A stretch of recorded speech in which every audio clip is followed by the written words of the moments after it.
Sí.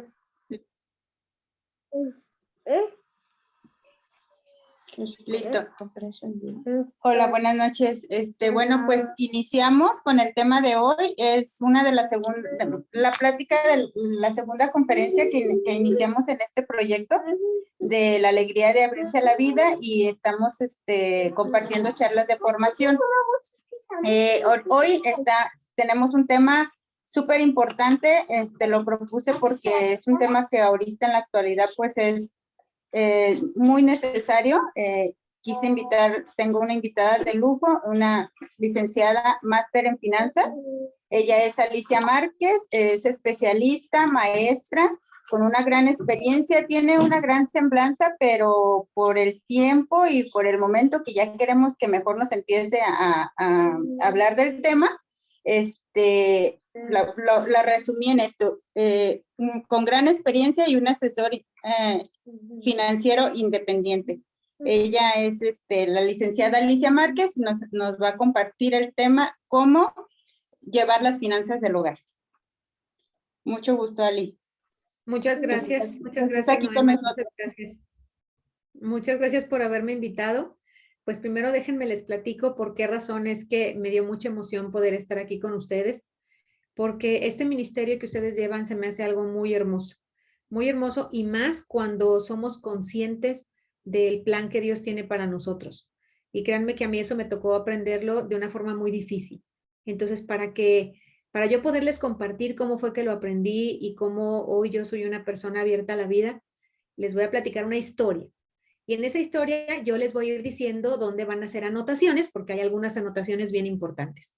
Bueno, pues esta historia empieza con que por ahí tenía yo unos 5 años y yo lo único que recuerdo es que a mí me encantaba jugar con moneditas y billetes.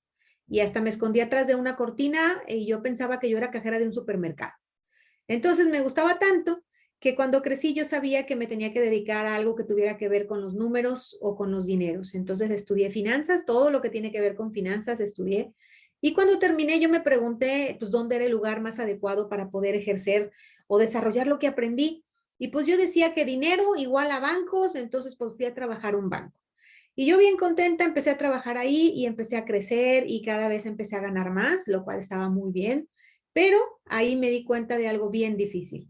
Más bien, no me di cuenta en qué momento me metí al círculo vicioso de las finanzas.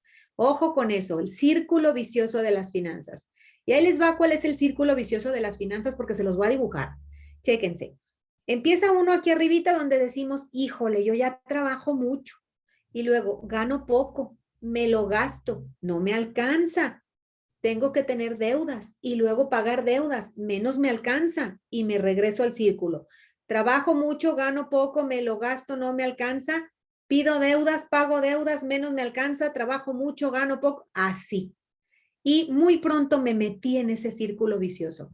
No había cantidad de dinero que me alcanzara. Después de 18 años de trabajar en ese banco, empezaron a llegar las señales de Dios de que algo no estaba bien en mi vida. Y ojo, porque esas señales las ignoré hasta que ya de plano fueron muy fuertes. La primera señal de que algo no estaba bien en mi vida es que yo trabajaba tantas horas, trabajaba de las 9 de la mañana a las 10, 11 de la noche más o menos. Y yo viajaba mucho porque ya tenía un puesto directivo. Entonces, a pesar de que tenía muy buen sueldo, bueno, pues así tenía que viajar porque ese era mi sueldo, ese era mi puesto. Y en uno de esos viajecitos que me aventé, empecé a las 5 de la mañana de aquí de su casa de Guadalajara y salí hacia La Piedad y ese mismo día fui a Querétaro, a Irapuato, a León, a Aguascalientes y de regreso en el mismo día. Entonces venía por la autopista de Aguascalientes a Guadalajara como eso de las 11 de la noche, y pasó lo que tenía que pasar, que me quedé dormida en el volante y me volteé en la carretera. A Dios gracias, el coche dio vueltas hacia un lado porque golpeé contra la contención y me sacó de la carretera. Entonces yo quedé volteada en el coche, pero fuera de la carretera, porque si ha pasado un tráiler, pues no estaba yo aquí contándoles. Entonces yo recuerdo que esa fue la primera señal porque recuerdo haber salido gateando del coche, el coche quedó llantas arriba, y yo recuerdo haberme visto de noche en la carretera sola, pero me vi completa. No tenía ni un rasguño. Esa fue la primera vez que me pregunté, ¿qué estoy haciendo aquí? Y recuerdo que después llegué con mi jefe al siguiente día, porque pues ya de ahí me recogieron como eso de las 12 de la noche. Y llego al siguiente día con mi jefe y le dije, es que yo ya venía muy noche, por eso me accidenté. Y me dice, pues porque quieres, porque yo te pago hotel. Y me recuerdo haberle dicho, pues sí, pero yo quiero llegar a ver a mi hijo, porque mi hijo tenía 4 años. Entonces, no se me olvida esa sensación de decir, acabo de sufrir un accidente y a Dios gracias salí ilesa de él. Entonces, esa fue la primera señal, yo creo que Dios me decía, no estás en el camino correcto. Luego vino la segunda señal. A los 3 días más o menos de eso, una vez más tuve que viajar y llegué a las 11, 12 de la noche. Y mi bebé, mi niño de 4 años, estaba con mi tía, que tenía yo la bendición de que me lo cuidara mi tía. Y llego y el muñequito de 4 años pegadito en el cancel me dice, oye, yo no me quiero ir a tu casa. Y le pregunto, ¿cómo? ¿Cómo que a tu casa? Y me dice, sí, pues es que yo aquí estoy todos los días y a tu casa solo voy a dormir, entonces ya no quiero ir, mejor me quedo aquí. Y recuerdo que esa fue la segunda vez que sentí así como que, ¿qué estoy haciendo? ¿Por qué estoy trabajando tanto y ni siquiera puedo disfrutar con mi hijo? Para ese entonces ya la situación también con mi esposo era muy difícil porque yo prácticamente nunca estaba. Entonces el buen sueldo que yo tenía me lo repartía en pagos de tarjetas de crédito y en tratar de suplir mi presencia, porque era de estar dándole dinero a uno y a otro para que me cuidaran a mi hijo, estar pagando viajes y cosas para poder suplir que yo no estaba. Entonces, ese día que mi hijo me dice, yo ya no me quiero ir contigo, ese día fue la segunda señal que pensé, ¿para qué trabajo? ¿Por qué estoy trabajando? Pero quiero que sepan que todavía hasta esa segunda señal, la primera y en el accidente y la segunda, yo todavía no me la creía, todavía me justificaba y decía, no, no, no, es que yo me imagino que la gente que trabajamos mucho, pues así debe de ser. Entonces, pues yo tengo ahora sí que la fortuna de tener un buen puesto, entonces así debe de ser. Entonces yo me justificaba. La tercera señal fue muy fuerte. Yo estaba en un área que se llama activos no financieros. Esa área se encarga de quitarle a las personas sus casas cuando no las pueden pagar porque pidieron crédito hipotecario. Y recuerdo que me tocó ir a hacer una adjudicación. Y una adjudicación es ya quitarle el inmueble a una persona. Entonces me toca ir a Colima a hacer una adjudicación y la escena fue muy difícil. Llegué y vi ya a una mamá con sus pequeñitos afuera de la casa en sus cajas, encima de las cajas, y ya estaban sacándole todas sus cosas. Y recuerdo que se me quedó viendo y me dice, ¿por qué el banco me quita mi casa? Y yo recuerdo haber pensado que no, el banco no le estaba quitando su casa, pero sí recuerdo que pensé en que el banco se aprovecha de la ignorancia de las personas, eso sí. Entonces, sentí tan feo que cuando venía de regreso de ese viaje, empezaron muchas preguntas en mi cabeza y la primera fue, qué coraje, ¿por qué el gobierno no les da educación financiera para que entiendan cómo se lleva un crédito? Qué forma tan egoísta de pensarlo. Y la siguiente pregunta que vino a mi cabeza fue, ¿y por qué el banco no lo hace entonces? ¿Por qué el banco no les da educación financiera? Y de plano la tercera que llegó a mi mente, que sé que fue el Espíritu Santo, fue, ¿y por qué no lo haces tú? Entonces, a partir de ahí, ya fue para mí imposible seguir trabajando en el banco. Ya era recordar cada día el accidente que tuve, el que mi hijo ya no quería irse a vivir conmigo y el que lo que yo estaba haciendo era parte de quitarle sus patrimonio a las personas. Entonces, a partir de ahí ya no pude seguir, ya era sumamente incómodo. Y recuerdo haber solicitado mi liquidación y no me la dieron. Tuve que pasar unos 2 o 3 meses para que yo pudiera insistir. Y lo bonito, y lo más o menos bonito, es que un día de repente me hablan y me dicen, Alice, pues ya llegó tu liquidación, puedes bajar aquí a Recursos Humanos. Y yo bajé tan contenta y tan rápido que se me acabó lo contento, porque llego y me dice el de Recursos Humanos, Alice, pues aquí está tu liquidación, pero ¿qué crees? Es que casi, casi me la debes toda porque me debes más de 1 millón de pesos. Y recuerdo que me le quedé viendo y le dije, ¿cómo? O sea, ¿de qué? Y me dice, lo que pasa es que me debes una hipoteca, el coche, 3 tarjetas de crédito y 2 préstamos. Entonces, en ese momento sentí algo que corrió frío por mi espalda y yo me preguntaba, ¿cómo llegué a esta situación? Si se supone que yo estudié finanzas y se supone que tengo un buen sueldo. Entonces, ahí me di cuenta que algo estaba mal, algo estaba mal. ¿Cómo es posible que teniendo un buen sueldo y disque educación financiera yo hubiera llegado a ese momento? Entonces, pues bueno, traté de negociar, de tratar de pagar la mayor cantidad de deudas. Salí sin 1 peso de liquidación y aún me quedaban deudas por pagar todavía. Entonces ya sabrán que cuando llego a casa, pues lo primero que me encuentro es con una situación familiar difícil porque mi esposo me dice, ¿cómo que renunciaste? Dije, no, no renuncié, me liquidaron. ¿Y por qué no te dieron nada? Pues porque todo lo debíamos. Entonces, su primera frase fue, qué egoísta eres. porque la familia vivíamos bien con tu sueldo y sin tu sueldo, ¿ahora qué vamos a hacer? Entonces, imagínense cómo después de haber tomado una decisión tan difícil y de que no me alcanzó para pagar mis deudas, la situación en casa se tornaba todavía más difícil. Pero después entendí que mi esposo, la reacción que tuvo fue eso, fue una reacción, porque de todas formas yo nunca estaba en casa. Entonces él no encontró otra forma de decirme, ¿por qué no me tomas en cuenta? Entonces ya sabrán que ya se imaginarán que después de eso hubo 3 o 4 meses de depresión porque yo me repetía que estaba haciendo, que había hecho lo incorrecto, que me había equivocado. Y peor aún, la gente que se acercaba a mí me decía cosas bien feas, me decía, eres una tonta, tenías lo que cualquiera hubiera querido tener, un buen sueldo, un buen puesto, ¿cómo es posible que te salieras? Cualquiera quisiera tener lo que tú tenías, eres una malagradecida. Entonces yo me sumía y me sumía muchas veces en una depresión. Luego, pues de esa depresión resultó que empecé a buscar empleo, porque yo decía, no sé a qué me voy a dedicar, era un vacío en mi cabeza. Entonces empiezo a buscar empleo y ¿qué creen? Pues que encuentro otro empleo similar al mío, porque esas áreas de venta de inmuebles que son recuperados no hay en todos lados, nada más hay en ciertos bancos.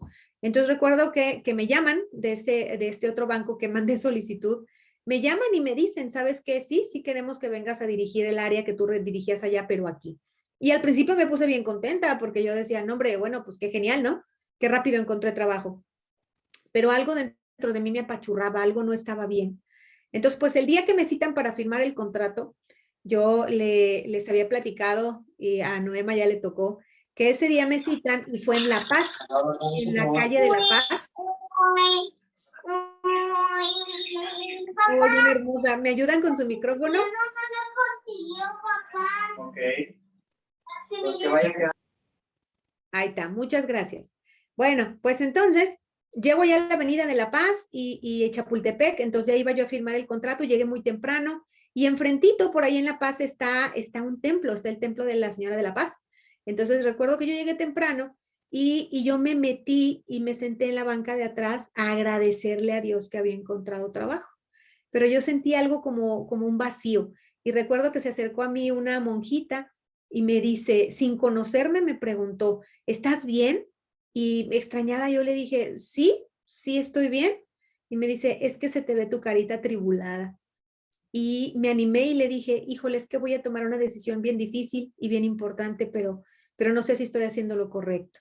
Entonces ella toma mi mano y me dice, bien fácil, ¿qué es lo que tú quieres? Y todavía me acuerdo que me reí, le dije, no, madre, pues es que si yo supiera exactamente qué quiero, pues no sé, no estaba aquí sentada. Y me dice, más fácil, ¿qué cosas no quieres? Híjole, esa frase para mí fue como si me abrieran los ojos, como si quitaran una venda, porque me empecé a preguntar, de verdad, ¿qué es lo que no quiero? Me di cuenta que en ese momento yo estaba desesperada porque no tenía un ingreso, porque no estaba acostumbrada a no ganar las cantidades de dinero que ganaba antes, ni tampoco estaba acostumbrada a no ser el centro de atención como era antes. Entonces, por eso me urgía ganar dinero. Pero cuando empecé a responderme la pregunta de qué cosas no quieres, fue impactante para mí el decir, no, es que yo dentro de mí no quiero regresar a trabajar 12 horas, no quiero deber tanto dinero, no quiero dejar de ver a mi hijo, que para ese entonces ya había convivido con él un poco más. Entonces me di cuenta que yo no quería regresar a lo mismo, a ser un zombie que nada más trabajara 12 horas sin poder convivir con mi familia, ni tampoco a ser parte de un medio que le quita su patrimonio a las personas. Pues créanme que esa sensación de ir definiendo qué cosas no quiero me ayudó mucho para levantarme y decir, no, ya no quiero volver a lo mismo. Entonces crucé la calle, fui con la chica de recursos humanos y le dije, ¿qué crees? Discúlpame, pero no quiero. Y me dice, Liz, ¿es el sueldo? Y le dije, no es el sueldo. Es que yo ya no quiero regresar a lo mismo que vivía antes y te agradezco mucho, pero no lo voy a hacer. Entonces regresé a mi casa y recuerdo, imagínense la cara de mi esposo con que, ¿cómo? ¿Otra vez? Y recuerdo que le dije, no, pero es que esta vez es diferente, esta vez tengo claro por qué hice las cosas. Entonces, créanme que primero que nada, en la parte financiera tenemos que ser muy claritos en lo que sí queremos y en lo que no queremos. Esa sería la primera regla que les voy a pedir que anoten en su libretita donde estén anotando. Definir qué sí quiero financieramente y qué no quiero. Pero ¿qué creen? En finanzas vamos mucho más allá de eso. En finanzas no se trata de, pues, quiero tener mucho dinero o no quiero tener deudas. No, no va por ahí. El definir qué quiero y qué no quiero va de la mano del bienestar familiar. De decir, ejemplo, les voy a poner qué alcancé a definir yo. ¿Qué cosas sí quiero? Quiero poder disfrutar a mi familia. Quiero poder estar con mi hijo. Entonces, yo tenía claro ya que yo quería disfrutar y estar con él y volver a recuperar a mi familia, a mi esposo, a mi pequeño. Y luego me contesté, yo ya no quiero vivir endeudada. No quiero sentir que no nos alcanza. Entonces, si se fijan, cada decisión financiera está ligada a un bienestar. Entonces, hay que definir muy bien qué cosas sí quiero y qué cosas no quiero. Pero ahorita lo vamos a definir todavía más. Bueno, pues después de que yo empecé a tener claro eso, empecé a notar qué era lo que sí quería y lo que no quería. Entonces, ¿qué creen que empecé a definir?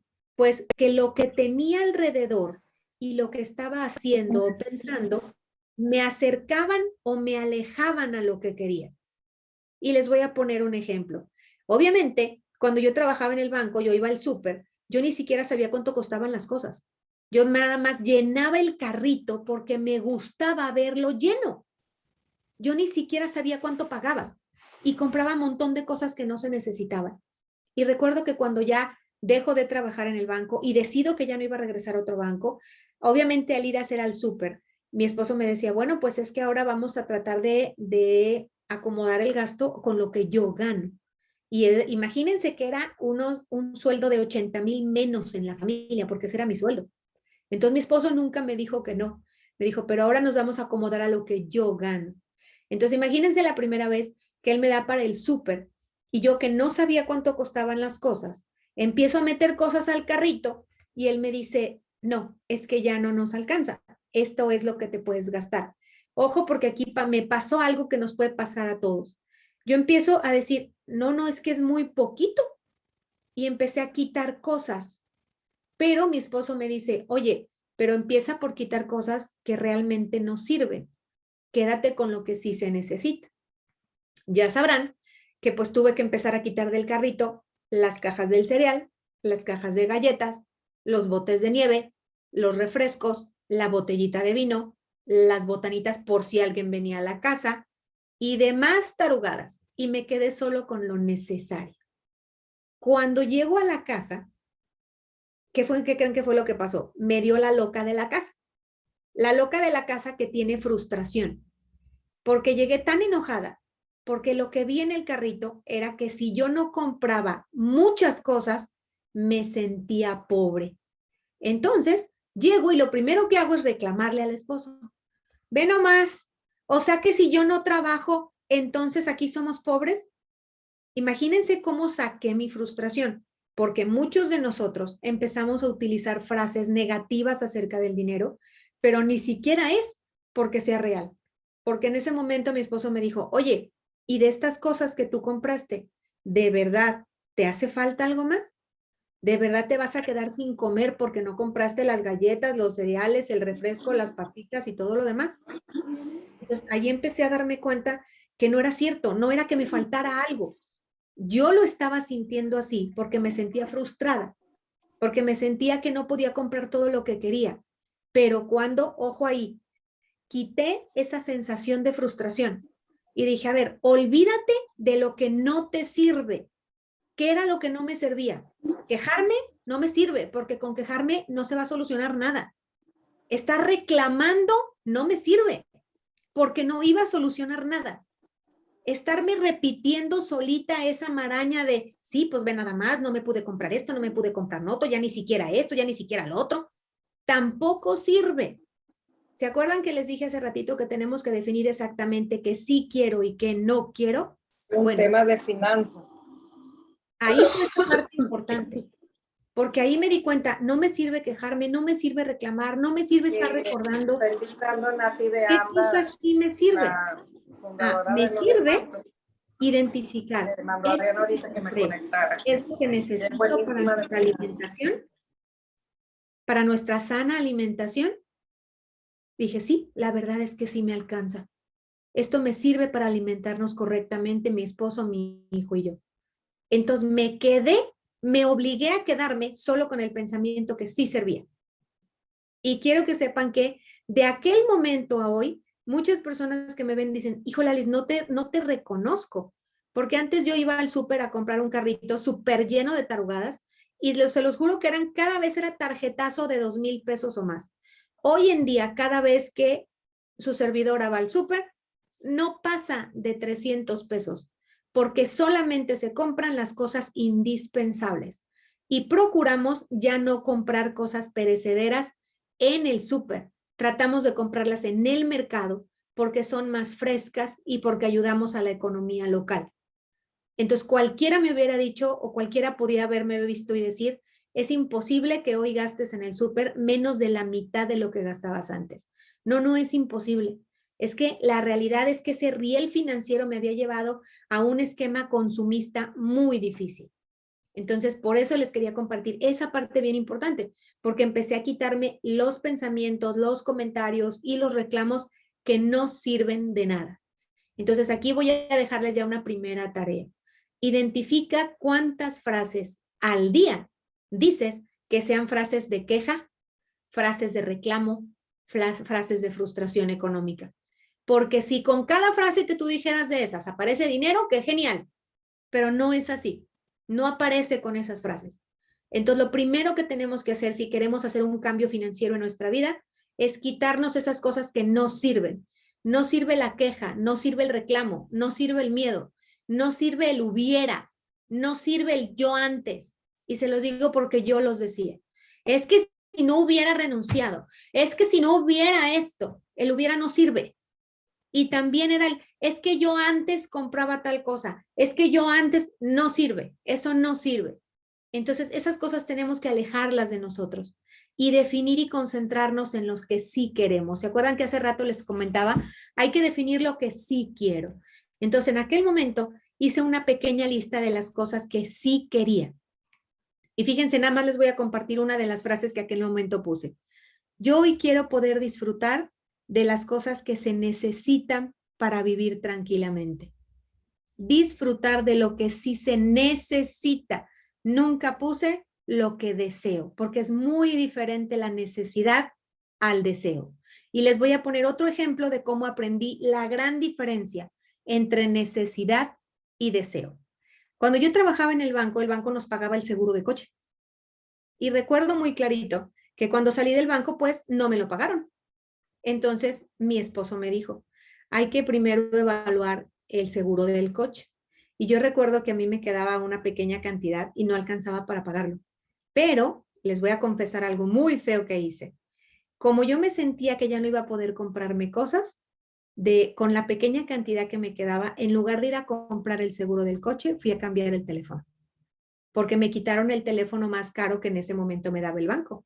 Entonces yo me sentía tan fea y tan mal con un teléfono feíto que fui y me compré un teléfono muy caro. Y obviamente cuando llegó mi esposo me dijo, ¿cómo? ¿Qué fue lo que hiciste? Y yo le dije, ay, es que el otro no me servía. No era cierto, eran solo mentiras. Era una justificación para lo que yo había hecho. Y eso aguas, porque muchas veces cuando nosotros nos da esa frustración y por algo gastamos algo que no es lo correcto, lo que hacemos cuando nuestra pareja nos dice, este gasto que fue, nos justificamos. No, es que estaba así, no, es que era una oferta, no, pero es que mira, y luego como no sabemos que estamos haciendo lo correcto o como sabemos que estamos haciendo lo incorrecto, después nos llega también el victimismo. Ay, pero es que nada más era solo uno, ¿por qué yo voy a tener algo que no tenía antes? Lo que pasa es que tú no me quieres consentir, tú no me quieres comprar.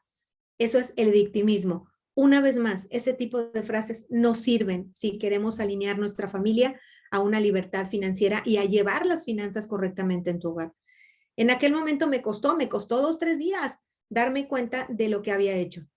No había querido pagar el seguro para obligar a mi esposo a que él lo pagara. Y yo me había justificado en utilizar el dinero que tenía para comprarme un teléfono más caro. Cuando por fin lo entendí, dije, no es posible lo que acabo de hacer. Y fui y vendí el teléfono y ya nada más le pedí a mi esposo que me pusiera la diferencia para poder asegurar el coche.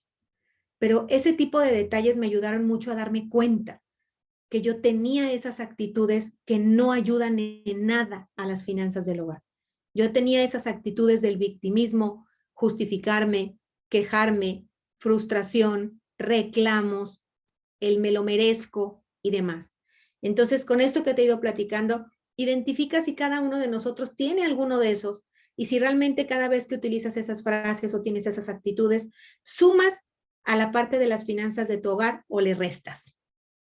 Porque se entiende cuando alguno de nosotros no podemos aportar algo económicamente, pero es muchísimo lo que aportamos con nuestra actitud, con nuestras emociones, con nuestra comprensión, con nuestra correcta administración, con nuestra empatía en ver si en algún momento estamos en una situación difícil.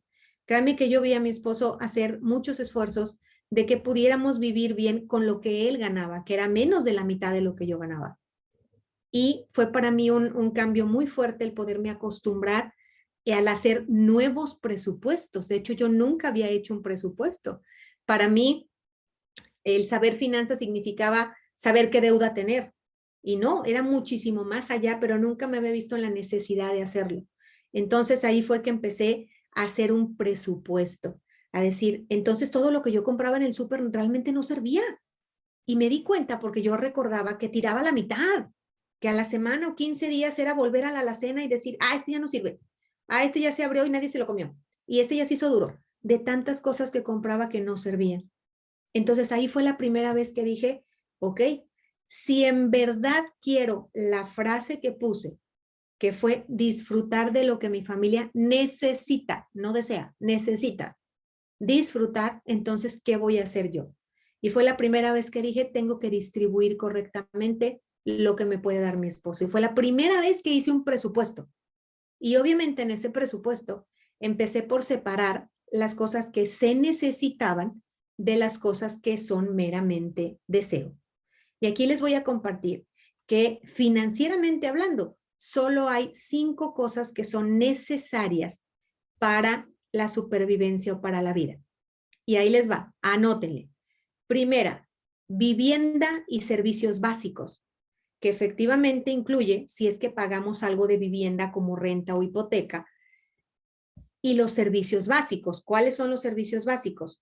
Luz, agua, gas, internet, que ya se necesita para trabajar, y los celulares. Nada más. Luz, agua, gas, internet y celulares. Entonces, ese primer renglón de básicos o indispensables para la vida se llama vivienda y servicios básicos. Si nos toca que no paguemos renta ni hipoteca, bendito Dios, nada más ponemos el gasto de los servicios. Luego viene el segundo renglón de los gastos fijos, que es alimentación e higiene. Alimentación e higiene efectivamente incluye lo que es necesario para la alimentación en casa. El súper, la carnicería, las verduras, tal vez la tiendita. Y en higiene es si nos traemos del súper todo lo necesario para la higiene de casa, como el champú, el papel higiénico, el jabón, el detergente, el limpiador. Entonces, eso incluye el segundo renglón, que es alimentación e higiene. No se incluye ahí comidas fuera de casa. Es solo de casa. Entonces, ese es el segundo renglón. El tercero es transporte e incluye todo lo que tenga que ver con el transporte. Ejemplo, si tengo que pagar mensualidad del coche, se pone ahí. Si no pago mensualidad del coche y solamente pago gasolina, pues se pone la gasolina nada más. Si pago una cantidad mensual o anual por el seguro del coche, se pone ahí, pero se prorratea por mes para tener claro cuál es el gasto mensual. Ese es transporte. Y también si en la familia se necesita para transporte público, se pone aproximadamente lo que gastamos ahí. El cuarto renglón importante de los fijos es la educación. Si en casa se paga algo de educación para los hijos o bien para nosotros los adultos. Si se está pagando algún taller, algún diplomado, algo que va a servir después para generar más ingresos, se pone ahí como gasto de educación. Luego, el quinto y último renglón, salud y seguridad. Este es súper importante porque en este renglón se pone si la familia gasta algo en seguro de vida, seguro de retiro, seguro de gastos médicos mayores. Si no gastamos ninguno de esos, también se debe poner si en algún momento cada mes la familia gasta algo recurrente en terapias, medicamentos, consultas, estudios o tratamientos. En tratamientos también se incluye si la familia gasta algo en tratamiento nutricional, emocional como las terapias o cualquier otro tratamiento que tenga que ver con la salud. Ahí se incluye todo lo de salud y seguridad. Estos 5 rubros son los únicos que se consideran indispensables para la vida. Entonces, el primer ejercicio es que hagamos el apunte de cuánto gasta nuestra familia en cada uno de esos renglones y saquemos un total. Esto se considera gastos fijos e indispensables para la vida. Todo lo demás que no esté en estos 5 renglones se considera gasto variable. Porque gasto variable es algo que yo puedo decidir si lo hago el gasto o no, o bien puedo modificar la cantidad que gasto en cada uno de ellos. ¿Cuáles son los gastos que pueden ser variables? Puede ser variable el apoyo doméstico, el gasto en mascotas, las comidas fuera de casa, entretenimiento y diversión, el pago a deudas mensual. Ojo aquí, porque a veces me dicen, es que el pago a deudas es fijo. No. Sí lo tenemos que pagar mientras tengamos la deuda, pero no vamos a querer pagarlo toda la vida, ¿verdad? Por eso no es un fijo. Entonces vamos a ir tratando de tomar acciones para reducir un poquito la deuda y en algún momento no tendremos pago de esa deuda. Ojo, porque en vivienda debemos poner el pago de la hipoteca, porque ese es indispensable para vivir. En transporte debemos poner el pago si tenemos deuda de coche, porque también es indispensable para movernos. Pero fuera de ahí, que son deudas de tiendas departamentales, tarjetas de crédito, deudas con financieras, cajas populares o bien con familiares, el monto debe de estar en variables, no en fijos. Quedamos en que en fijos solo son 5. Vivienda y servicios básicos, alimentación e higiene, transporte, educación, salud y seguridad. Y del otro lado vamos a poner todos los variables que, como les decía, puede ser el apoyo doméstico, el gasto en mascotas. Ahora, en mascotas no estamos refiriendo que no le vamos a dar de comer al pobre Chuchito, sino que, bueno, hemos hecho algunos ajustes ahí, de decir, lo llevaba a la estética cada cierto tiempo, bueno, pues ahora será menos. Antes sí lo bañaban cada 15 días, pues ahora a lo mejor lo voy a bañar yo y la siguiente vez sí lo llevamos a la estética. Entonces, son gastos que se pueden reducir, modificar o eliminar en caso de que así lo necesitemos, ¿va? Son los variables. Dentro de los variables también está estética, vestido y calzado. Me refiero a estética de nosotros, las niñas, que de repente el corte de pelo, la pintada de las uñas, la pintada del cabello, puede ser, ¿no? Y en los caballeros también el corte del pelo. De repente he tenido caballeros que me dicen, bueno, pues a mí sí me gusta ir a que me arreglen mis pies, pero bueno, pues voy a procurar ir menos veces al mes, pero ahorita les explico por qué. Entonces, todo lo que no esté en esos 5 está en variables. Vacaciones, mantenimientos que van saliendo esporádicamente, regalitos que este mes tal vez cumplió años el primito, el amigo, el compadre y mi hermano, y pues se juntaron 5 regalitos, Alice. Entonces, también van en variables. Todo el gasto que no esté en esos 5 fijos va en variables. ¿Y para qué es importante hacer esta diferencia de los gastos? Porque una vez que lo diferenciamos, vamos a definir nosotros cuáles son los gastos que van a tener prioridad y cuáles no. Cuando yo fui entendiendo esta parte de qué pasaba con mi esposo, y créanme que para irlo entendiendo era pleito tras pleito, porque yo iba entendiendo en mi cabeza y cambiando en mi cabeza la forma en que yo entendía las finanzas, porque yo las entendía con una cantidad más grande de dinero. Esa era mi conciencia, o mejor dicho, no tenía conciencia. Entonces, cuando me decidí a sentarme a hacer, dije, bueno, a ver, tiene razón mi esposo, nada me falta. Entonces vamos a empezar a hacer un presupuesto y a decir cuáles son las cosas que son indispensables. Bueno, pues me di cuenta que yo primero tenía que separar lo que se necesitara para esos 5 renglones. Y una vez que se separaba, bueno, para los gastos variables quedaba lo demás. Entonces yo ahí me empecé a dar cuenta de cuánto era el resto, cuánto era lo necesario para esas 5 cosas y cuánto era el resto. Y el resto, una vez más, también le di prioridad. Y también decía, a ver, ¿qué tiene prioridad para mí? Bueno, pues claro que si yo amo mi mascotita, pues tiene prioridad eso. Entonces, ¿qué voy a reducir? Entonces, ese va a tener prioridad y a lo mejor voy a reducir un poquito el apoyo doméstico o voy a reducir las comidas fuera de casa. ¿Por qué? Porque tiene prioridad. También me di cuenta que le tenía que dar prioridad al pago de las deudas, porque me había quedado con deudas. Entonces yo no quería, acuérdense, yo ya tenía bien claro que no quería. Yo ya no quería tener que seguir siendo esclavo de esas deudas. Entonces, ahí como yo ya tenía bien clarito qué cosa no quería, empecé a definir las estrategias para poder alcanzar eso que yo ya no quería. Entonces, cuando yo puse en algún momento en mi libretita, yo ya no quiero ser esclavo de las deudas. Entonces, ¿qué tenía que hacer? Fíjense las estrategias que puse. No solo era generar ingresos, de que yo decía, pues tengo que generar algo, porque ya decidí no trabajar en el banco, muy bien, ahora cómo le voy a hacer, pero no porque tenga que trabajar, no porque mi esposo me lo pidiera. Ojo, porque yo ya tenía bien claro lo que sí quería. ¿Se acuerdan de la importancia de qué cosas sí quiero en mi familia y qué cosas no quiero? Bueno, como yo sí quería ciertas cosas en mi familia, dije, bueno, entonces yo decido que también tengo que generar y buscaré las estrategias. Pero como también ya tenía bien clarito qué cosas no quería, que una de ellas era no ser esclavo y quedarme con esas deudas, entonces dije, ¿cuáles son las estrategias? Bueno, pues una de las estrategias es priorizar el gasto. A lo mejor ya no voy a estar pidiendo que tengamos que salir a comer fuera de la casa el viernes, el sábado y el domingo. ¿Por qué? Porque mi esposo no puede con ese gasto y prefiero que lo destinemos un poquito a la deuda. Entonces, no, yo solita voy a cuidar que la familia nos vamos a restringir un poco, pero esa cantidad se va a ir a un abonito para la deuda. Estrategia 2 para el pago de las deudas. Yo voy a buscar generar ingresos, ¿con qué? Con lo que sé hacer, pero sin descuidar a mi hijo, sin descuidar a mi familia. ¿Cómo? Buscaré la forma y ahorita les voy a platicar varias. Luego, otra estrategia. Yo quiero eliminar esa deuda, entonces voy a deshacerme de cosas que no me sirven en casa. Y créanme que empecé por la alacena, por la cocina, por las habitaciones, por el closet. Empecé a decir, esto ya no lo uso hace mucho tiempo, pero es de muy buena calidad, lo voy a vender. Esta cacerola que era para hacer tamales, no sé hacer tamales, entonces la voy a vender. Y empecé a vender muchas cosas de casa en la que sacaba pequeñas cantidades y todo lo que saqué de esa venta fue destinado al abono de las deudas. Entonces, ese deseo que yo tenía de ya no tener esas deudas, tenía sus propias estrategias.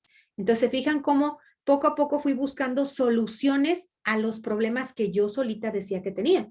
Porque como les digo, mi esposo no es que me presionara, sino él decía, es que yo no puedo ahorita darte más, entonces tenemos que venirnos a lo que yo gano. Entonces, la que tenía que definir las estrategias y la que tenía que buscarlas y seguirlas era yo. Entonces, eso fue lo que hice. Decía, ok, para que yo tenga tranquilidad en mi familia, ¿qué tengo que hacer? Un presupuesto y respetarlo. Para que yo tenga que tener esa tranquilidad o esos deseos que le pueda dar a mi familia, ¿qué tengo que hacer? Definir ciertas estrategias y seguirlas y respetarlas. Ahora, para las que no quiero, yo ya no quiero tener esa deuda, muy bien. Entonces, a vender lo que se pudo. Les platico que vendí zapatos, vendí bolsas que ya tenía acumuladas ahí de no sé cuánto y que nada más las compraba porque sí. Vendí ropa, vendí cosas de la cocina, vendí muebles que yo decía, esa mesita que en algún momento muy coqueta y lo que tú quieras que me habían regalado no sirve de nada, sirve más para la tranquilidad de mi familia. Cada decisión que se tomaba era enfocada a ¿para qué? ¿Para qué? Para la tranquilidad de mi familia, para no tener deudas. Entonces, eso me recordaba el por qué hacía las cosas. Entonces, siempre tenemos que tener una motivación, porque si no tenemos clara esa motivación, regresaban a mí los pensamientos de, sí, claro, pues si yo trabajar, es que entonces, ¿por qué razón nos tenemos que restringir? Pero regresaba de volada al refrigerador porque ahí tenía pegado el, a ver, recuérdame por qué razón estás haciendo todo esto. Ah, pues por esto, ya me acordé. Y en ese momento era en automático que se callaban en mi cabeza, ¿qué dijimos? La queja, los reproches, los reclamos, las inconformidades y la frustración. Porque ya me repetía cada vez, ¿sirve? ¿Se genera dinero con eso? No, entonces sácalo de tu cabeza. Y empieza a definirme las estrategias positivas con las que sí lo vamos a lograr. Entonces, pues no les digo que fue un proceso de rápido, fue un proceso de 1 o 2 años, porque lo primero que tuvimos que hacer fue avenirnos a ese presupuesto. Lo primero que tuvimos que hacer es ir pagando deudas y poco a poquito yo ir buscando la forma de generar más ingresos. Entonces fue un proceso de 1 o 2 años, pero después en ese mismo proceso yo me di cuenta que la forma en que podíamos ir alcanzando las metas que queríamos era así, definiendo claramente las metas. Porque si algo recuerdo yo es que no teníamos metas definidas. Como él tenía un sueldo, yo tenía otro sueldo muy bueno, pues entonces meramente íbamos al día. Si salía el sueldo, pues había que pagar tarjetas de crédito, pues se pagaban. Y si salía algún gasto, pues se gastaba. No había una conciencia de para qué trabajamos. Entonces, parte de lo que hubo que cambiar fue eso, en definir, a ver, ya no solo estamos sobreviviendo, tenemos claras las metas. Entonces, es aquí donde viene un ejercicio súper importante de definir las metas financieras de la familia. Ojo, sin olvidar las metas financieras personales. ¿Por qué? Porque no queremos terminar viviendo con un frustrado o una frustrada. Entonces es bien importante también sentarnos con nuestra pareja y decir, a ver, ¿cuáles son algunas cosas que tú quisieras? Y no es que vayan a ser inmediatas, pero les vamos a poner un lugar porque también tienen importancia. Entonces créanme que recuerdo que aquella primera vez que nos sentamos a decir, híjole, a ver, ojo, es más importante el núcleo que las partes. Entonces, aquella primera vez empezamos a platicar, a decir, a ver, ¿qué son las cosas que nuestra familia necesita? Y recuerdo que empezamos por un fondo de emergencias, porque no tenemos un fondo de emergencias. Entonces, ¿qué fue lo que pasó cuando de repente tuvimos que enfrentar algunas deudas o algunas circunstancias donde yo ya no tenía un servicio médico del banco? Pues hubo que endeudarnos otra vez. Entonces, eso lo aprendimos y dijimos, la primera cosa que esta familia necesita financieramente es un fondo de emergencias. ¿Cómo se define el fondo de emergencias? El fondo de emergencias son 3 meses de los gastos fijos. ¿Se acuerdan que ya sacamos cuáles eran los gastos fijos? La suma de las 5 cosas. Vivienda y servicios básicos, alimentación e higiene, transporte, educación, salud y seguridad. La suma que te dé ahí, debemos procurar empezar el ahorro hasta que alcancemos 3 meses de esa cantidad. Ojo, no son 3 meses de gastos totales, ¿eh? No se incluye que las comiditas fuera y que lo demás y que el entretenimiento y que la estética, no, solo los fijos. ¿Por qué? Porque se llama fondo de emergencia, no fondo de flojera. Entonces, es para en una emergencia tener una cantidad en caso de que algo suceda.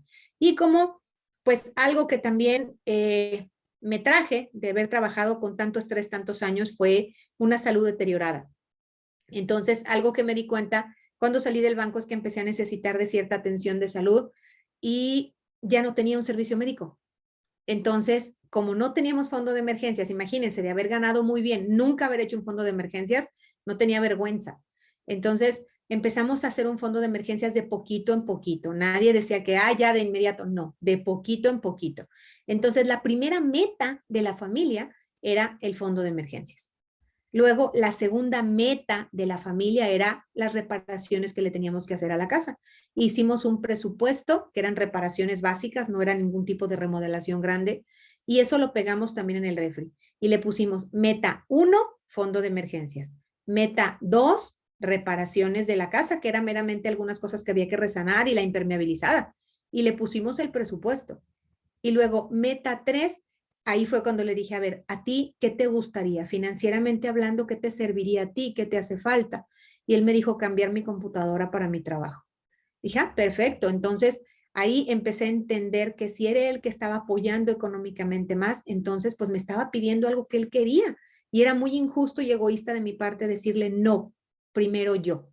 Acuérdense que parte de lo que aprendemos es hacer esa donación, porque así es como llegan las cosas para todos, no siendo egoísta ni poniéndonos por encima de. Entonces recuerdo que en esa ocasión pusimos como tercera meta cambiar su computadora. Y así mismo, esos estaban pegadas en el refrigerador y cada vez que decíamos, a ver, ya llegó la quincena, ya llegó la semana, o yo le decía, ¿sabes qué? Este mes sí alcancé a dar esta clase, sí alcancé a dar esta conferencia, bueno, pues gané esto porque ya no tenía un sueldo fijo y me decía, júntalo todo. Ahora sí, separa los que son los fijos. Perfecto. ¿Qué queda? Eso, muy bien. ¿Cuántos sí podemos destinar para el entretenimiento y diversión, que también es sano, para todas las cosas variables? Y de una vez asígname la cantidad que vamos a poner para el ahorro, pero no se dice para el ahorro, porque esa palabrita del ahorro, si no le pones un objetivo, es aburrida y es pesada.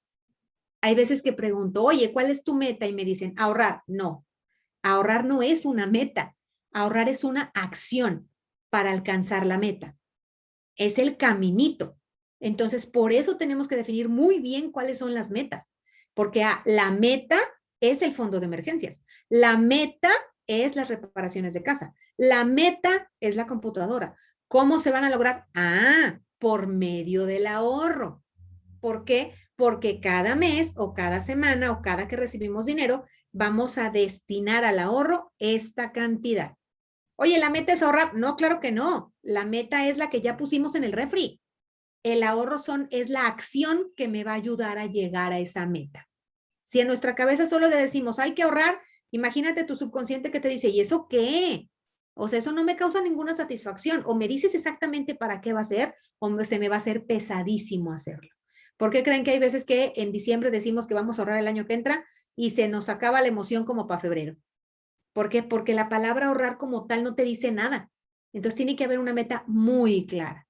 Y hoy que yo entiendo y que me dio mucho gusto estar aquí con ustedes en la parte de este ministerio que ustedes hacen, créanme que una meta hermosa, hermosa para Dios y para ustedes, es decir, mi cirugía que me va a ayudar a regresarme, a abrirme a la vida, eso es una meta bien importante. Entonces la podemos poner en una de esas metas y la podemos pegar en el refri para acordarnos que cada vez que cae dinero a nuestras manos lo vamos a distribuir de una forma correcta o lo vamos a distribuir de una forma diferente a como lo hacíamos antes, pero porque tenemos muy clarito un objetivo. Tenemos muy clarito el objetivo de llegar a esa meta. Ahora, como les decía, como ya teníamos muy claritas las metas, entonces se definen las estrategias para llegar a esas metas. ¿Y cómo le hacíamos? Ahí les va. Decíamos, ok, meta 1 que era el fondo de emergencias. Muy bien. ¿Qué estrategias vamos a hacer para que se alcance rápido? Y decíamos, muy bien, estrategia 1. Si antes comíamos fuera de casa 2 veces a la semana, pues ahora nada más una. Si en cada comidita fuera de casa nos permitíamos 500 pesos, nada más nos permitimos 400. Y nos adaptamos a eso. Y era de que llegar y, es que íbamos a ese restaurante. No, pero es que ahora ese no nos alcanza. Cambiamos por otro. Pero ya ninguno de los dos se quejaba, ninguno de los dos renegaba, porque ya estábamos de acuerdo en qué, en alcanzar una meta. Ya estaba muy clarito el objetivo. Entonces ya era, ¿sabes qué? Como antes íbamos 2 veces a comer fuera de casa y las 2 veces nos gastábamos 1,000 pesos, pues eran 2,000. Ya no, ya solo vamos a ir una sola vez a comer fuera y solamente nos vamos a gastar 700 en las veces que tengamos que ir. Entonces empezábamos a decir, reduces este, reduces este, reduces este. Entonces, ¿cuáles son los más fáciles de reducir? Los variables. Por eso es tan importante separar los fijos de los variables, porque sabemos que en los fijos no le puedo reducir mucho, porque la mayoría son cosas fijas. Entonces, ¿dónde sí le puedo modificar o reducir? En los variables. Entonces, como ya teníamos la meta bien clara y ya teníamos la estrategia de que íbamos a reducir ciertas cosas, ya era más fácil decir cuáles sí voy a reducir. Bueno, vamos a reducir los variables. Entonces, perfecto. Ya sabíamos dónde íbamos a reducir. Y luego venía la estrategia 2. La 1 es reajustar el gasto, así se llama la estrategia. La 2 es generar más ingresos. Entonces ahí decíamos, a ver, tú puedes generar más ingresos y me decía mi esposo, pues tal vez si agarro una clase el sábado en la mañana, pues a lo mejor sin verme tan apretado puedo en todo caso generar un poquito más de ingreso. Perfecto, esa. Luego yo me empezaba a preguntar, a ver, ¿qué es lo que puedes hacer para generar? Y acuérdense que yo venía de trabajar 12 horas en una institución financiera. Entonces me costó mucho trabajo decir, ¿y qué se hace acá afuera? ¿Cómo? ¿En dónde? ¿Con qué manual? Entonces regresé al origen de recordar, a ver, vamos analizando que aquí el generador de los recursos eres tú. Y tú, porque tú eres el de donde salen las ideas y el esfuerzo físico. Entonces el generador soy yo. Y el generador tiene muchos recursos para generar ingresos. Y ahí te va, te los voy a decir, y son un titipuchal, ¿eh? Talentos. Anótenle por ahí, talentos. 2, habilidades. 3, conocimientos. 4, oportunidades. 5, relaciones. 6, entorno. 7, experiencia. 8, salud. 9, tiempo. 10, ingenio. 11, creatividad. 11 recursos que Dios nos dio y nunca mencioné dinero. Si analizamos todas las cosas que te dije, algunos de nosotros tenemos talentos que son natos, nacemos con ellos. Todos tenemos alguno. Habilidades es algo que pudiste haber adquirido en el transcurso de tu vida, aunque no te guste. Como tengo un cliente que sabe de carpintería, no le agrada, pero lo tuvo que aprender porque de niño lo llevaban a ayudar al taller. Eso es una habilidad. Conocimiento es lo que fuiste a aprender a la escuela. Las oportunidades son lo que se va presentando en la vida. Por ejemplo, aunque veamos de forma negativa la pandemia, fue una oportunidad para la apertura de muchos negocios nuevos. Entonces fue una oportunidad. Seguido se te van a presentar oportunidades. Entorno, Ali, cerca de mi comunidad, yo veo que se necesita quien cuide a un adulto mayor. Ah, me voy a ir a apuntar. Eso pasa en tu entorno. Alice, yo veo que se necesita quien les haga de comer a algunas personas, pues igual voy a hacer yo y les voy a ofrecer. Aprovechar el entorno. Experiencia. Alice, no tengo un papel, pero yo tuve experiencia de ser nanny en Estados Unidos y conozco aparte algo de primeros auxilios. Entonces, eso me va a servir. No tengo el papel, pero tengo la experiencia. El ingenio y la creatividad es que algunos somos más ingeniosos, que significa resolver cosas, y otros somos creativos, que significa crear. Las relaciones, todos sabemos que si yo me acerco con las personas adecuadas, yo puedo obtener desde un buen consejo hasta un apoyo. Pero también si me acerco con las personas no adecuadas, me pueden llevar a la quiebra. Entonces, las relaciones a veces me ayudan a generar ingresos. Y es bien importante. El tiempo yo tengo que definir cuánto tiempo es el que puedo destinar a la semana para generar un ingresito extra. En el caso, como les decía a mi esposo, yo sé dar clases de tal materia, voy a ir a ofrecerlo y 2 horas a la semana las voy a dedicar a ese ingreso. Y así he tenido muchísimos casos que me dicen, Alice, pues voy a dar clases de matemáticas en línea, solamente 2 horas para generar un ingresito extra. Perfecto, defíneme cuánto tiempo es el que le puedes generar a la semana para un ingreso extra. Salud, pareciera que es muy obvia, pero no, la realidad es que no todos tenemos salud y tenemos que aprovechar aquellos que sí la tengamos para poder generar ingresos. Entonces, la siguiente tarea es que esa lista que tú acabas de hacer, fíjate cómo es la tarea, que primero tú solito y tu alma, es más, en una ida al baño, porque ya sé que los que tenemos niños, nomás no se puede, pero tenemos que buscar un momentito. Entonces, agarras tu hojita y te pones, a ver, ¿yo qué talentos tengo? No le hace que nomás sea uno, no importa. ¿Qué me gusta hacer? ¿Para qué soy buena? ¿Qué se me notaba desde chiquita? ¿Qué talentos? ¿Qué habilidades tengo? ¿Qué conocimientos de los que sí fui a aprender a la escuela? ¿Qué veo en mi entorno? ¿Qué experiencia tengo de mis otros trabajos? ¿Cuánto tiempo tengo más o menos al día para poder generar otro ingreso? Relaciones, dame una persona, una o dos que son las que tú admires por lo que saben, por lo que hacen, por lo que han logrado y que les pudiéramos pedir un consejo. Si te consideras más ingenioso, más creativo, eso vamos a tratar de contestar toda la lista. Y cuando la terminemos, la vamos a contrastar. ¿Qué significa contrastar? Pues te vas a acercar con la persona más objetiva que tengas. Ojo, no se dice ni tu cuate, ni el más amigo, ni tu hermana, no, la más objetiva que tengas y no le vas a mostrar tus respuestas. Lo que vas a hacer es preguntarle, oye, ¿qué talentos ves en mí? ¿Y qué entorno ves que yo pudiera aprovechar? ¿Qué oportunidades crees que yo pudiera tener? Y vamos a escuchar lo que otra persona ve en nosotros. Por lo regular, una persona objetiva es tu pareja, pero no hay que agarrarla enojado ni muy de buenas. Tiene que ser muy objetivo. O bien un hermano o hermana. No amigos, no compadres, porque no queremos que nos digan lo que queremos escuchar. Queremos escuchar una opinión real y no le vamos a enseñar nuestras respuestas. Es para anotar las que otra persona me diga, porque hay veces que no alcanzo a percibir lo que otras personas ven en mí. Entonces, se fijan cómo se va cerrando el círculo de que primero, para mejorar el cómo llevar las finanzas en la familia, primero hay que hacer un alto y no pensar que la forma en que yo las llevo es la mejor. Porque yo les podría haber dicho algo así. ¿Sabes qué? Pues yo genero mucho dinero y yo sé de finanzas, pues nadie sabe más que yo. No, hubo que hacer un alto y decir, debo identificar qué es lo que está pasando aquí. Entonces, primero es hacer un alto. Luego es empezar con un presupuesto. Y ese presupuesto ya les compartí el que mejor me ha funcionado a mí.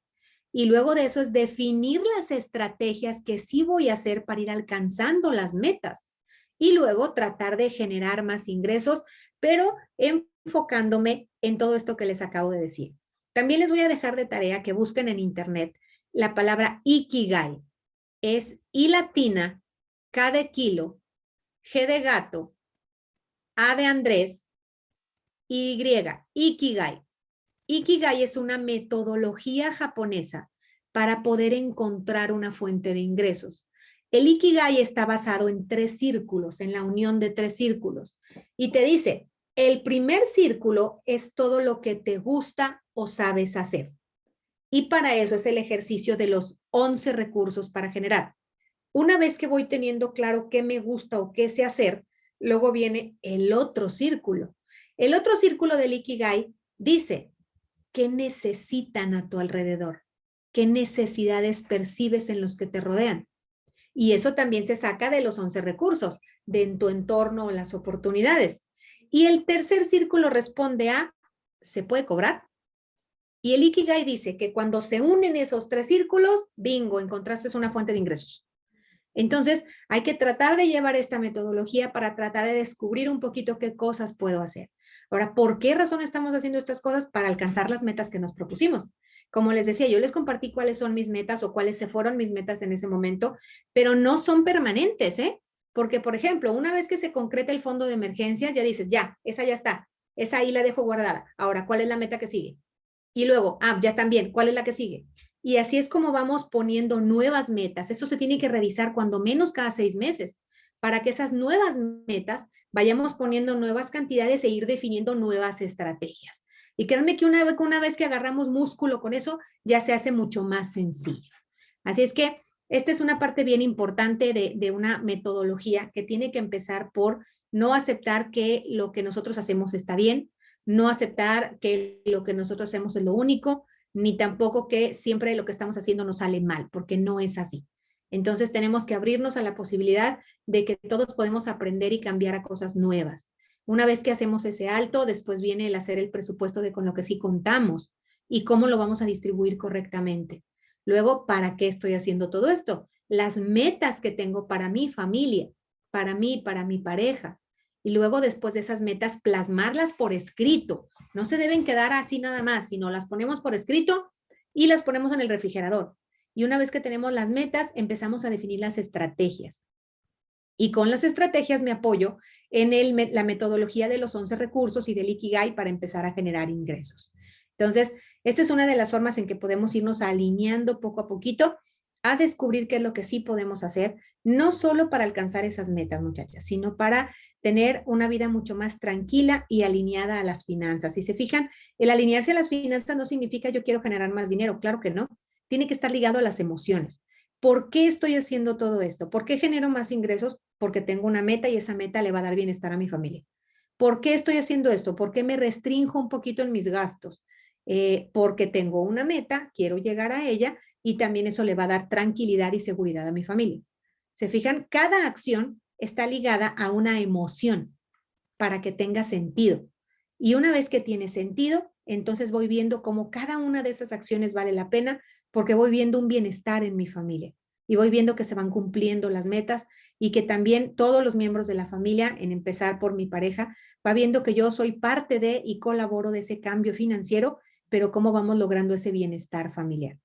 Entonces, antes de despedirme, quiero ahora sí que aprovechar en que Noema nos platique, porque quiero que ella nos platique su testimonio de cómo es que esta metodología poco a poquito la ayudó a ir retomando el control de la parte financiera de su casa y llegó al punto en que ella desarrolló su propia metodología, lo cual es muy bueno. Podemos ir siguiendo estos pasos, pero una vez que le vamos agarrando el hilo, podemos ir definiendo cuál es la mejor forma en que me sirve a mí. Entonces, le cedo la palabra a Noema para que ella nos platique cómo es que vivió este cambio y cómo fue que fue desarrollando también su propia metodología que le ayudó a cumplir sus metas financieras familiares.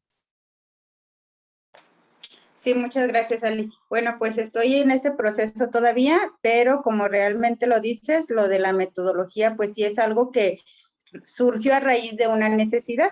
Y fue que yo hace como 8 años tuve la fortuna de que Adriana Corona me apoyara con un taller en finanzas bíblicas. Y de ahí lo primero que nos dice era lo de hacer los registros. O sea, tienes que registrar todo lo que gastas, todo, hasta un chicle diario. Entonces, me enfrenté que para hacer eso, o sea, como es formar hábitos nuevos, pues te cuesta mucho trabajo. Entonces, como uno está solo haciendo ese trabajo, se puede decir, pues es muy difícil que sigas, que continúes haciéndolo. Entonces, me costó mucho tiempo, se me hacía súper tedioso, súper pesado. A veces escribía lo que gastaba en el día, a veces no. Y bueno, así fue pasando el tiempo hasta que fui viendo cómo era mejor, cómo era más fácil, o sea, iba organizándome. Y después empecé a ver que nos empezaba a servir mucho porque ya iba acomodando como en un orden y luego yo le explicaba a mi esposo, mira Jorge, fíjate que se gastó esto. Ah, porque siempre eran los problemas de que en qué te gastaste el dinero, si yo ya te di todo lo que gano, y bueno, eran situaciones así muy complicadas dentro del matrimonio. Y de ahí fue de que empecé a desarrollar, después lo mandé a hacer ya como manualito, que todavía no he poderlo empezar como a distribuir, pero bueno, la idea ya está. Yo lo que hago es que en una sola vista, en una sola hoja, tengo lo de toda la semana. Divido los gastos que son aquí están en amarillo, esos son los gastos de alimentación, que son los que son necesarios. En asterisco rojo identifico los gastos que son fuera de casa innecesarios o que no deberían, vamos, que pude haber vivido ese día sin que hiciera esos gastos. Y los demás los empiezo a dividir por colores y al final de la semana ya tengo el total, lo dividí de gastos fijos y lo dividí de gastos variables y ya tengo una semana. Entonces, esto me sirvió muchísimo porque ya tengo todo en una semana y luego las 4 semanas y luego ya por el mes. Y de lo que comentaba Sally, de lo del ahorro, también lo aprendí para sacar las metas de ahorro, por ejemplo. O sea, esto te va a servir para que tengas bien claro cuánto es el costo de vida. Por ejemplo, son 12,000 pesos lo que yo gasto en todo el mes, ya teniendo todos los gastos fijos. Esos gastos se dividen entre 12 en el año. O sea, 12,000 entre 12 me da 1,000 pesos al mes. Ahí está la primer meta de ahorro, que viene siendo ahora sí, pues ya lo que es para juntar lo que comentaste, Ali, se me fue. La meta que nos pusimos, ajá. La meta, lo de... El fondo de emergencias. El fondo de emergencia, ajá. O la meta. Por ejemplo, si yo tengo que son 12,000 pesos al mes, los divido entre 2, entonces ya me da la cantidad de 1,000 pesos al mes, entonces ya mi meta son 250 a la semana, ahora diarios, pues entonces ya lo divido y eso es lo que yo tengo que estar ahorrando diario para que pueda lograr yo a lograr juntar mi meta de ahorro para fondo de emergencias. Ese es lo que me ayudó bastante, o sea, tener bien claro en el cerebro qué es lo que quieres, para qué vas a seguir, así, eso es lo que te ayuda bastante y pues es parte de lo que yo hago. El Ikigai no lo he trabajado mucho, de hecho tengo una amiga que sí ella es coach y lo trabaja, pero no lo he visto muy bien, pero bueno, lo que Dios nos da a entender y lo que nos dijiste aquí de los recursos, sí, de todos los recursos que tenemos. ¿Y qué otra cosa? Esto, no sé si tú has escuchado lo del kakebo, Ali. Sí. Uh-huh. ¿Verdad? Es parecido, el kakebo es de una técnica japonesa que hace 100 años, de hecho, la inventa la empieza a hacer pues una ama de casa también para llevar las cuentas del hogar y metas de ahorro precisamente, y pues de ahí es donde se levanta Japón a lo que es ahora también, les ha ayudado bastante, pues. Entonces, pues eso es lo que yo hago y que les quiero compartir.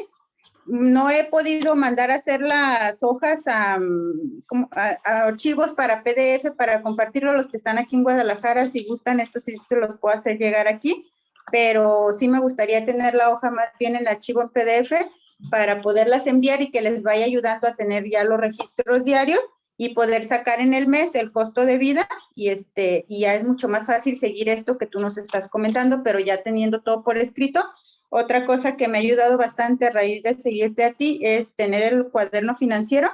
Es un cuaderno donde va todo lo relacionado a finanzas y ahí se va viendo todo cómo lo vamos llevando, organizando, y pues esa organización del dinero es como como la ropa, y se organiza el dinero igual que la ropa, como Marie Kondo ya ves que hace por categorías, igual, hacer las categorías de los gastos del dinero para que ya los tengas como ordenados en lugar. Así lo veo y lo hago yo. Muchas gracias, hermosa. Pues bueno, quería que Noema nos compartiera también su experiencia, porque así no solo es lo que Alice les platicó, sino que empezar a tomar ese control ayuda mucho. De hecho, mencionó por ahí Noema Marie Kondo, es cierto, y se fijan que Marie Kondo por ahí dice que cuando encuentras orden en tu casa, te hace sentir tranquilo, te genera una emoción, igual en las finanzas. Cuando empiezas a tomar orden en la parte financiera, también te genera emociones, y esas emociones son tranquilidad, seguridad y libertad. Entonces, hoy también le voy a pedir a Noema que ella tiene un archivito que se llama, ya está en PDF y se llama Toma el control de las finanzas de tu vida. Y le voy a pedir que se los comparta porque puede ser un primer pasito para que empecemos a tomar el control. Y también, como dice ella, el registro, el conocer cómo llevas tus finanzas hoy ayuda mucho para los cambios que tú quieres hacer. Entonces, pues hasta aquí le podemos dejar, Nati, podemos dejar la grabación hasta aquí, pero nos quedamos para alguna pregunta que pueda surgir.